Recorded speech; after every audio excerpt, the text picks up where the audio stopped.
کا و عظیم سلطانے کا اللہم یا رب لک الحمد کما انت اہلہ وافعل بنا ما انت اہلہ فإنک انت اہل التقوی و اہل المغفرہ۔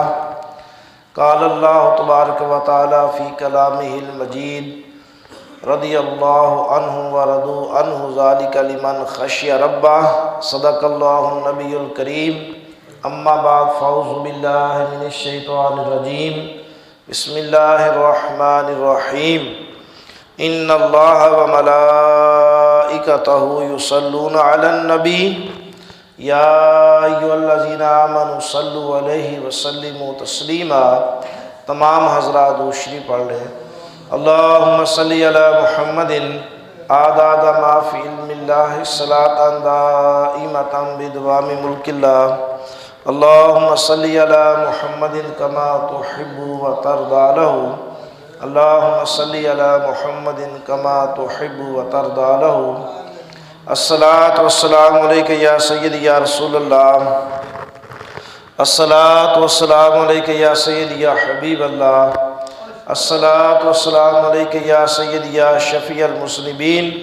وعلی آلک واصحابک یا سیدی یا محمد رسول اللہ صلی اللہ علیہ وسلم۔ ابو بکر عمر عثمان و حیدر محمد مصطفیٰ دے اصحاب واوا۔ ابو بکر عمر عثمان و حیدر محمد مصطفیٰ دے اصحاب واوا۔ علی فاطمہ حسن حسین محمد مصطفیٰ دے انوار واوا۔ اس دو حرف شعر دے اندر خواجہ خواجگان، خواجہ ملت و دین، خواجہ محمد یار فریدی علیہ رحمہ، آپ رحمۃ اللہ علیہ نے ہر گناہ گار، ہر نیکوکار، ہر مومن بندے واسطے آپ نے ایک بڑا خوبصورت عقیدہ بیان فرمایا ہے، اور فرمایا کہ ابو بکر عمر عثمان و حیدر محمد مصطفیٰ دے اصحاب واوا بھی کیا شان ہے ابو بکر دی، کیا شان ہے سیدنا عمر فاروق دی، کیا شان ہے عثمان و عفان دی، کیا شان ہے علی المرتضیٰ دی، کیا شان ہے حسنین کریمین طیبین طاہرین دی، کیا شان ہے بی بی فاطمہ دی، کہ ایک امتی واسطے حضور دی اولاد نال پیار بھی کرنا ضروری ہے، اور حضور دے دوست اور اصحاب نال پیار کرنا بھی ضروری ہے۔ یاد رکھیا جے کہ پچھلا جمعۃ المبارک بھی میں مختصر حضرت سیدنا ابو بکر صدیق رضی اللہ تعالیٰ عنہ یہ مہینہ آپ دی وصال مبارک دی مناسبت دی وجہ تو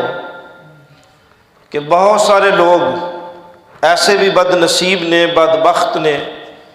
کہ جڑے حضرت علی کرم اللہ وجہ الکریم دی شان دے بیان کردے نے، بی بی سیدہ طیبہ طاہرہ زاہدہ عابدہ فاطمہ سلام اللہ علیہا آپ دی شان بیان کردے نے، حضرت امام حسنین کریمین طیبین طاہرین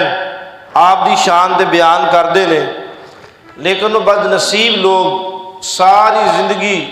حضور دے اصحاب نو بھونک دے رہن گے، آپ دی مخالفت کرن گے۔ لیکن یاد رکھیا جے کہ میں سورہ بینہ دی ایک مختصر آیات دا ایک حصہ تلاوت فرمایا ہے کہ اللہ وحدہ لا شریک نے، اللہ جل جلالہ امن والہ نے قرآن مقدس کے اندر ارشاد فرمایا کہ رضی اللہ عنہم ورضوا عنہ، کہ اے وہ لوگ نے جڑے ہمیشہ میں اللہ تے خوش نے اور میں اللہ انہاں تے خوش ہاں، کہ جنہ دا لقب اور ٹائٹل یہ ہے کہ رضی اللہ عنہ، جنہ تے اللہ راضی ہوئے اور جنہ نو جنت دی ڈگری، جنت دی بشارت اللہ دے نبی عطا فرمان۔ دنیا دے کسے بدبخت انسان نو کوئی حق نہیں کہ انہاں دی شان دے اندر ذرہ برابر بھی گستاخی کرنا۔ آج کیونکہ زمانہ ہے فتنے دا دور، فساد دا دور، اور ایمان تو دوری دا دور کہ جس وقت رسول اللہ صلی اللہ علیہ وسلم میرے آقا دو جہاں سرور کونین ارشاد فرمایا کہ ایسا زمانہ بھی آئے گا کہ لوگاں نو ایمان دے نال محبت رتی برابر بھی نہیں ہوئے گی۔ میں سمجھنا کہ شاید آپا سب لوگ اس دور دے اندر کہ ہر ایک نو اپنے کاروبار دی، اپنی جان دی، اپنی مال دی، اپنی زمین دی، اپنی فصل دی، اپنی فیکٹری دی، اپنی مل دی، اپنی اولاد دی، اپنی ذات دی فکر ہے۔ اگر نئی فکر ہے اس امت نو دین اسلام دی فکر نہیں ہے۔ دین مٹ رہا ہے، دین دے اندر نئی نئی خرافات، دین دے اندر نئے نئے بدعات، دین دے اندر نعوذ باللہ من ذالک ایسی چیزاں مل چکیاں نے کہ لوگاں بیچاریاں نو پتہ ہی نہیں ہے کہ اصل دین ہے کیا چیز۔ اس فساد دے دور دے اندر انہاں عرب ہاں لوگاں جو کوئی ایک شخص ایسا خوش قسمت ہوئے گا، کوئی ایک ہوئے گا جنہوں اللہ تعالیٰ پسند فرمائے گا،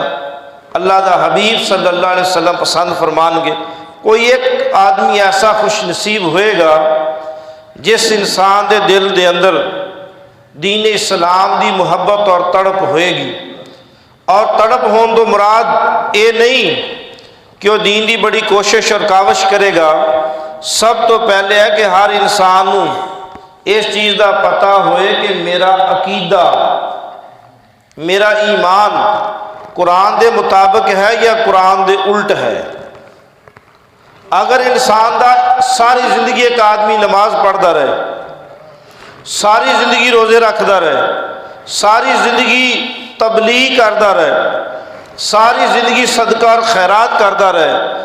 اگر اس شخص دا عقیدہ قرآن دے الٹ ہویا کہ وہ آدمی جو ہی مرے گا جہنم دے اندر دہکایا جائے گا۔ اگر آدمی دا عقیدہ مضبوط ہوئے گا، بخشش آخری دام دے ہونی ہے عقیدے دے اوپر، اس عقیدے نو سکھن واسطے مینوں بھی ضروری ہے، تو آنوں بھی ضروری ہے کہ اسی کسی ایسے آدمی دے کول بیٹھیے جیدی گفتگو قرآن اور حدیث ہوئے، جڑا سانو اگر صحابہ رضی اللہ تعالیٰ عنہ اجمعین دی محبت سکھائے، اہل بیت دی محبت بھی سکھائے، حضور دی اولاد دی محبت، حضور دے اصحاب دی محبت، حضور پاک صلی اللہ علیہ وسلم دی ذات دی محبت اور توحید اللہ دی محبت، اے نہ ہوئے کہ ساری زندگی اللہ دی محبت دے گیت گاندیاں گاندیاں نبی پاک صلی اللہ علیہ وسلم دی گستاخی کر لئی تے آدمی جہنم چلا جائے گا۔ واہ صحابہ واہ دے نعرے لاندے لاندے نعوذ باللہ من ذالک اہل بیت دی گستاخی کر لئی، پھر بھی آدمی جہنم دے اندر۔ ساری زندگی یا علی دے نعرے لائے لیکن دل دے اندر بغض رکھیا حضرت سیدنا ابو بکر صدیق نال، حضرت سیدنا عمر فاروق نال، حضرت سیدنا عثمان بن عفان رضی اللہ عنہ اجمعین دے نال۔ میں لوگاں کی عرض کرنا کہ اپنی زندگی دے اندر اگر کسے ایک بھی صحابی دے بارے چاہے صحابی سابقون الاولون ہون، چاہے عشرہ مبشرہ ہون، چاہے اصحابہ بدر ہون، اصحابہ احد ہون، مکے دے صحابہ، مدینے دے صحابہ، انصار ہون، مہاجر ہون، فتح مکہ تو بعد ہون، یا آخری زندگی دے لمحات بھی جس نو صحابیت دا شرف ملیا، اس آدمی دے بارے، اس صحابی دے بارے اگر کسی نے کوئی بھی اپنی زبان چو الفاظ برا نکالیا تو سمجھ لو کہ وہ آدمی جہنم دے اندر جائے گا۔ اپنی ساری زندگی دی عبادت اگر اپنی زندگی 1000 سال بھی ہوئے اور 1000 سال کوئی گناہ نہ ہوئے، نیکی ہی نیکی ہوئے، یاد رکھیا جے ساڑھی 1000 سالہ زندگی اور نیکی ہی نیکی لیکن صحابی دا صرف ایک لمحہ حضور نو تکنا اور حضور نو دیکھنا اس صحابی نو ساڑھے نالوں اللہ نے کروڑ گنا مقام زیادہ عطا فرمایا۔ کیوں؟ اللہ نے کسے عبادت دا ثواب اینا نہیں رکھیا جنہ محبوب دی زیارت دا ثواب رکھیا۔ حضور دی زیارت تو بعد ہن جنہ نے حضور نو دیکھیا ہی نہیں وہ جتنی مرضی عبادت کرتے رہے، جنہ نے حضور نو تکیا انہاں دا مقام اللہ نے سب تو اعلیٰ اور عرفہ بنایا ہے۔ اس سے مناسبت نال کہ آپ جتنے بھی لوگ ہیں